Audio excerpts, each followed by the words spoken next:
感謝你嘅靈常與我哋同在，賜予我哋力量同埋勇氣。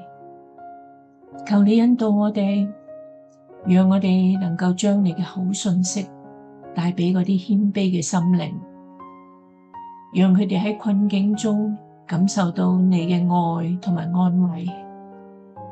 主啊，願我哋成為醫治受傷心靈嘅工具，帶俾佢哋希望同埋重生。求你使我哋能夠伸出援手，幫助嗰啲被擄嘅得着釋放，被囚嘅揾到自由。讓我哋喺生活中彰顯你嘅慈愛同埋憐憫，成為世上嘅光同埋鹽，讓更多人經歷到你嘅恩典同埋救贖。禱告